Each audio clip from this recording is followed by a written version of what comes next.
ఒకరోజు సింహానికి ఆహారం దొరకక చాలా ఆకలిగా ఉండి నక్కబావను పిలిచి ఇలా బెదిరించింది. నాకు ఆహారం తెచ్చిపెట్టు, లేకపోతే నిన్ను తినేస్తాను. బెదిరిపోయిన టక్కరి నక్క ఆహారాన్ని వెతికే పనిలో పడుతుంది. అలా వెతుకుతూ ఉండగా అత్యాశతో పాటు అమాయకత్వం కలబోసిన ఒక గాడిద దాని కంటపడుతుంది. వెంటనే నక్క గాడిద దగ్గరకు వెళ్ళి అత్యంత వినయంతో ఇలా అంటుంది. గాడిద బావ, మన మృగరాజు సింహం ఇక విశ్రాంతి తీసుకోవాలనుకుంటుంది. అందుకే తన సింహాసనాన్ని అడవిలోని ఉత్తమ జంతువుకు అప్పగించాలనుకుంటుంది. అప్పుడు నేను అడవిలో అన్నిటికన్నా నువ్వే ఉత్తమ జంతువు అని చెప్పాను. దాంతో మృగరాజు నిన్నే ఈ అడవికి రాజుగా చేయాలనుకుంటుంది. వెంటనే నాతో రా. ఆ అమాయకపు గాడిద టక్కరి నక్క మాటలను నమ్మి సింహం దగ్గరకు వెళుతుంది. విపరీతమైన ఆకలితో ఉన్న సింహం వెంటనే గాడిదపై దాడి చేసి దాని చెవులను కొరికి తినేందుకు ప్రయత్నిస్తుంది.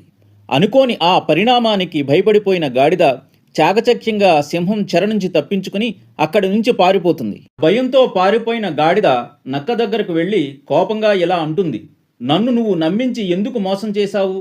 దానికి టక్కరి నక్క గాడిదతో ఎంతో సౌమ్యంగా ఇలా అంటుంది. మూర్ఖుడిలా మాట్లాడకు.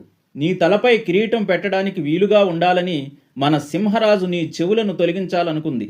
అది అర్థం కాక నువ్వు అమాయకంగా భయపడి నా దగ్గరకు పారిపోయి వచ్చావు. నక్క చెప్పిన టక్కరి మాటలను మళ్ళీ నమ్మిన ఆ అమాయకపు గాడిద తిరిగి సింహం దగ్గరకు వెళుతుంది. ఈసారి అవకాశం వదలకుండా సింహం గాడిదపై పడి దాని తోకను కొరికి తినేస్తుంది.